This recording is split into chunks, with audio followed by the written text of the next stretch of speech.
Hello, welcome back to The Boy at the Back of the Class. We're on to chapter 3 now. Chapter 3 is called 40 Winks. Hope you enjoy. The next day, and the next day, and the next day after that, I smiled at the new boy and gave him a friendly wink, just as often as I could. My goal was to give him at least 40 winks a day, because that's what Mum says everyone needs. After a while, my eyebrows started to feel funny. I could tell the new boy was finding it interesting because he stopped looking at everyone else and kept looking at me. But then Michael saw me trying to wink with both my eyes, one after the other, and said I looked like I needed a doctor. He probably said that because I can't wink with my left eye as well as I can with my right eye, so I decided to stop winking quite as much. That night Mrs. Calm was teaching us all about photosynthesis and gave us each a small pot with a seed in it to look after. Everyone was excited because she said there would be a prize for whoever grows the best plant. Even the new boy got one, and I think it made him happy because he kept looking at it. I tried to whisper lots of cheerful words like rainbow and popcorn and marshmallows to mine because I read somewhere that if you tell plants about happy things, it makes them grow quicker. I'd never won a prize before, not even at a fairground. I thought if I tried really hard and kept talking to my plant, I might win this time. And if I couldn't win, then I wanted the new boy to, because he really seemed to like that plant. But I was worried about Brendan the bully Brooker. He's the class bully. His cheeks are always pink, because he spends most of his time chasing anyone smaller than him around the playground. He's not very clever and hates anyone that is. If anyone gets a top mark in class or a prize, he'll try and beat them up at home time. I saw him looking at Ahmet's plant and narrowing his eyes, just like he always does when he's thinking of something mean to do. I didn't like that one bit.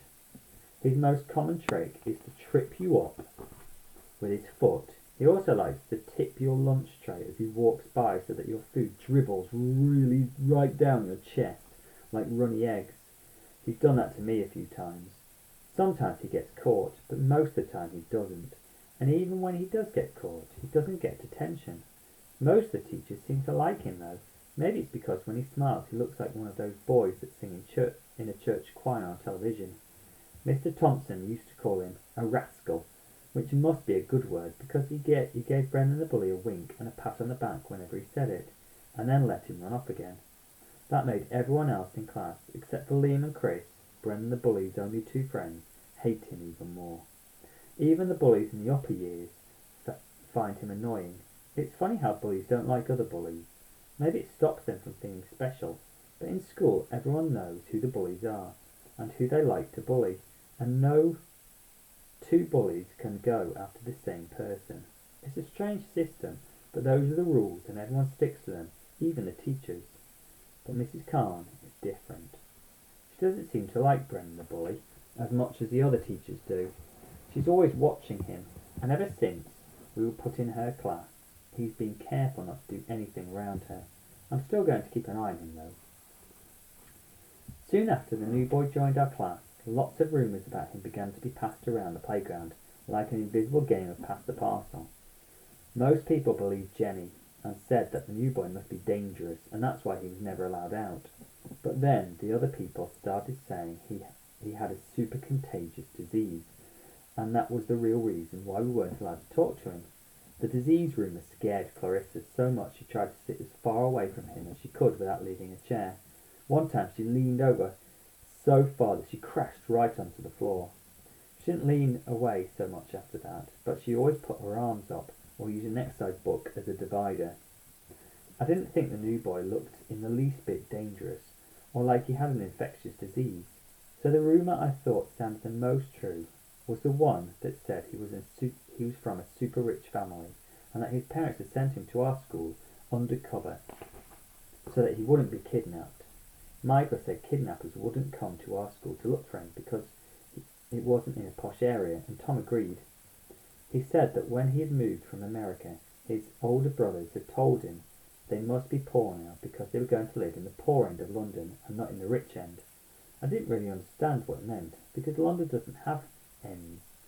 On maps, it just looks like a split blob of jam. I wanted to ask the new boy if the rumour about the kidnappers was true, and if he needed us to become his bodyguards. But he still wasn't doing all the lessons on his own, and every break time and lunchtime he would disappear, so no one except for Clarissa could talk to him, and she didn't want to. I tried to catch his eye so I could smile at him and whisper, "Hello," but Mrs. Khan caught me and told me to pay attention to my work. Next time I tried to send him a note made into a paper plane, because I'm quite good at those, but it flew wonkily and hit Nigel right on the head instead. He's a right telltale and told on me straight away. I hate telltales because they seem to like getting people into trouble more than anything else in the world, and they always smile when they're doing it. Mrs. Khan came and took the note and read it just to herself.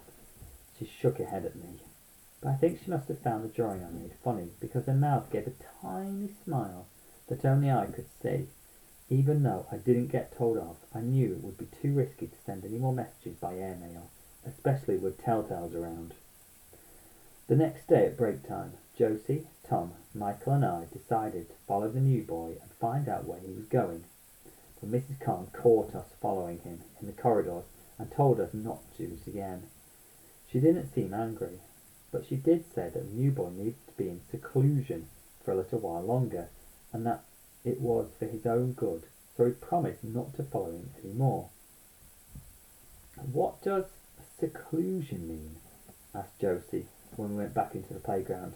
None of us knew exactly, not even Michael, although he said it sounded as if the new boy needed to have private treatment, like a really sick person in hospital, so maybe he did have an infectious disease after all.